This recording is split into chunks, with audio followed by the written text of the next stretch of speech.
And then that 30-second silence at the end of that, oh my God, oh my God, oh my God. I love that. I love that so much. I love when artists are, you know, I said this in the Solange album because she also had 30 seconds of just silence at the end of her album. I think when artists put that there, it's just like, okay, you're done. This is what you just listened to. Let it sink in.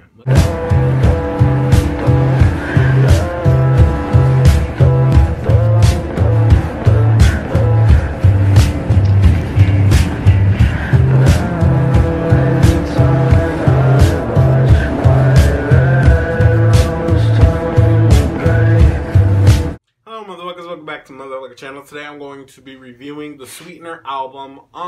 I was going to do the Sweetner album in the era in the same video, but I just don't think I should do that. That's going to take, it's going to take a long time because I have a lot to say about the Sweetner era. It's very underlooked and, or overlooked, and I feel like it needs to be talked about. So let's get into this. Before I start, please like and subscribe. But I am going to be talking about the entire Sweetner era. That's just going to be a whole nother video. But let's get into this.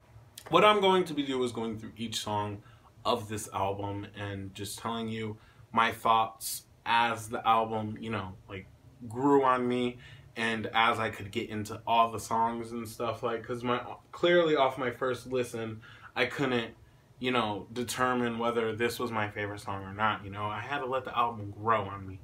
But I did already review this album, but like I said, that was when I first, you know, heard it. This is me months later, and it's gonna be shocking because to me personally, I think this might be her best album. Thank You Next is really fucking good, you know, and so is all her other albums, but this album right here was just different for me, and I really fucking love that. But let's get into this. Okay, the intro. Raindrops. Vocally, I think this is her best intro. That run right there, solidly, easily one of the best moments of 2018. Easily. And then that little visual that goes along with it, it's perfect. It's fucking perfect. I'm sorry, none of the intros are seeing her, period. The next song is Blazing. This song, to this day, I still can't get into it. Even though it gives me Britney Spears vibes, and Britney Spears is my favorite pop star of all time, I just can't get into it. I can't. And I'm sorry. If that's your favorite song on the album, I'm sorry. Okay? But I know a lot of people don't like Blazing. And it's because... Is it Blazing or Blazer? It's one of those two. But I don't know. I just can't get into it. You guys let me know why you can't get into it. If you can. If you can get into it, let me know why. Why do you like that song? What makes you like that song, you know? Let's keep going. The next song is The Light Is Coming. This song came out literally the day after, or the day... I think it was the day after XXXTentacion died. That's my, you know, that's my favorite male rapper of all time. That's one of my favorite artists of all time. Top 3, easily. And this song really kind of got me through that. A little bit. Like, I listened to it a lot. Like, it took a lot for me to get over him dying, but this came out like instantly, and I like had to put all my attention into it, and I love it. I love Nicki's verse on this song. I love the beat of this song. I love just how, like, and I love the video too. I think the video is very underlooked, or why do I keep saying underlooked? Overlooked. I really do. The next song is Rem. This is, or is it R-E-M? I don't know. I just call it Rem. But this song is definitely, this was my favorite song off the album when I first heard the album. I love the, like, just, ooh, I could listen to the album forever. Not album, well, the album forever, but I could listen to this song forever. It's such a perfect, like, mix. And I know there's a sample, not a sample, something that was going around and it was Beyonce singing it. I don't know. I think Ariana ate it though. Like, period. The next song is God Is a Woman, an amazing single. You know, I think it should have been the first single. Like, if I'm being honest, I think it should have been the first single from the Sweetner era, but we're not going to overlook No Tears Left to Cry. We're going to talk about it, but, you know, it can't be overlooked. I love the song itself. Then that video was sickening. I'm going to get more into the videos during the era review, but the video matched the song so fucking perfectly. And it was powerful. It was very powerful from a female perspective. It was very powerful. Well, I'm not a female, but you know what I'm saying. The next song is Sweetner. This song, a lot of people are very iffy about it, but I don't see why. I don't understand why. I mean, I guess, you know, people said it sounded like bop it, twist it, twist it, twist it, twist it, mix it, mix it. I love that. Like, I love that so fucking much. It's a bop. It's a bop that you could listen to more than once because, I mean, me personally, but I just love this song. It's fun. It's fun. It was a good feeling. It was a good vibe. It's ma'am. I don't see the hate in it, and it's also the, you know, the self-titled song to this album. I loved it. The next song is Successful. This is my second favorite song off of this album. It was so fun. It reminded me of early Madonna. That's what it reminded me of. It was so like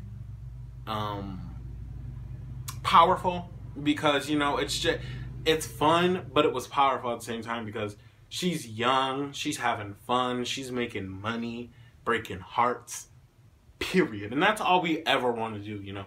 Well, I guess not break hearts. She's not really breaking hearts, you know. She's growing as a woman, and, you know, going through breakups is just a part of that, period.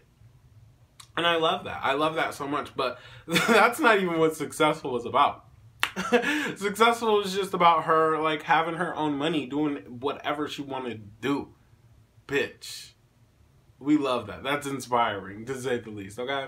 The next song is called Breathin'. I always forgot that this song exists. And if I would have known if I would have remembered, like, all the times that it did exist, I definitely think this song would have easily been top 3 for me. Well, you know what? It is top 3. It is top 3 for me. Oh my God. What? That is a great, great chorus. A great melody. A great tone. That's a perfect song. That's a 10 out of 10.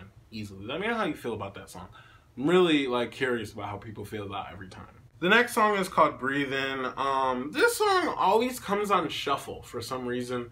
When I'm, like, you know, not feeling, you know, like, and it kind of, like, lifts me up, and I love that a lot because the song is so happy, the song is just so, like, it's a great, great, great song. It's a great vibe, and I love everything about it, and I think the video was, again, perfect. I'll talk about it when we talk about the era, but, I don't know, that song was it just moved me on a spiritual level. You know, when you need those songs sometimes that just, like, lift you up and, like, make you feel good. That's one of those songs. For me personally, though. The next song is No Tears Left to Cry. This was an amazing single. You can go back and watch my No Tears Left to Cry reaction, selfless promo, I don't care. And I said instantly, I was like, bitch. This is going to be Ariana's best era, best album, and I was almost right. I mean, I think it's her best album, best era.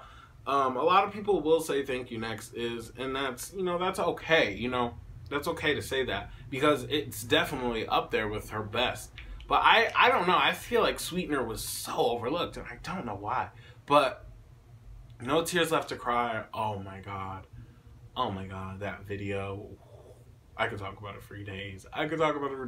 But that song was just like, it's one of those songs that just lift you up, make you feel good. This whole album made me feel good. Let's keep going. The next song is Borderline featuring Missy Elliott. This song has a catchy quality to it, but again, this is still, and I remember on the album listening to it, and I was just like, I don't think I'm ever going to be able to get into this, ever. Like, ever. But the next song is called Better Off. Oh my God, this is such a bittersweet song. It's sad, but it's like, okay, we have to get through the sadness to be happy kind of feel to it. And I love that. I absolutely love it. I love sad songs. I love sad vibes, and it was perfect. It was a perfect mix of sad but sweet at the same time, with some really good vocals and just like a really catchy ass melody. I just love it, you know? The next song is Good Night and Go. This is top 5 for me easily. Good Night, it's so, oh my goodness, I could see a beautiful video for this. You know when in the, what video was I think it's God Is a Woman, where she's like walking through space. I feel like she could have saved that like visual for this song. This song would have had a fantastic video if she would have let Dave Meyers direct it. Oh my god, she snapped. I love this song so fucking much. Let's keep going. The next song is Pete Davidson. I don't know how to say his name, but it's a interlude. A lot of people don't like it. But I think it fits perfectly. I think it's a perfect interlude. It's a perfect segue. It's a perfect transition into the last song, which we're going to talk about right now, and that is Get Well Soon. Get Well Soon, my favorite album or song off this album, and I honestly think that this is why it's my favorite album by Ariana, just because she snapped, okay? She really snapped. She said that this is a song where it's just like, you need a hug, and you just listen to the song and you'll feel like you had a hug. And that's honestly what I feel like. This song also comes on shuffle at random times when I'm just not feeling it, and I'm just like, oh my god, it's a sign, you know? Like, let me listen to the lyrics, let me just get it out of my head, and I'll just like feel so much better. And it always works. It really does. And then that 30-second silence at the end of that, oh my god, oh my god, oh my god. I love that. I love that so much. I love when artists are, you know, I said this in the Solange album, because she also had 30 seconds of just silence at the end of her album. I think when artists put that there, it's just like, okay, you're done. This is what you just listened to. Let it sink in. Let it all sink in. And I think that's what I'm saying. Like, I don't understand why Sweetner got the backlash it got, because it was more than just an album. It was an album that told a story. It was an album that gave you vibes. It was an album that was a perfect album in my eyes. But I know I talked a lot about the vibes of this album and, you know, the tones and stuff of this album. And that's just simply because that's why I listen to music, is to get vibes, you know. This is an album that I would listen to while I smoke or while I'm high. And it's moving for me. It's truly moving. I love this album, like, to the death of me. I love this album. But I guess that's it. Make sure you guys like and subscribe. Let me know how you feel about the Sweetner album. I can't wait to do the Sweetner era review, because Sweetner was my favorite era next to Nicki's era last year. Like, easily. It was easily my favorite era. But I guess that's it. Make sure you guys like and subscribe. Let me know how you feel about the Sweetner album, and let me know your top 5 from that album. I'll say my top 5 is Get Well Soon, Every Time, Successful, Good Night and Go, and Better Off. Did I say Better Off? I don't know, but if I didn't, that's top 5. But I guess that's it. Make sure you guys like and subscribe. Bye, motherfucker.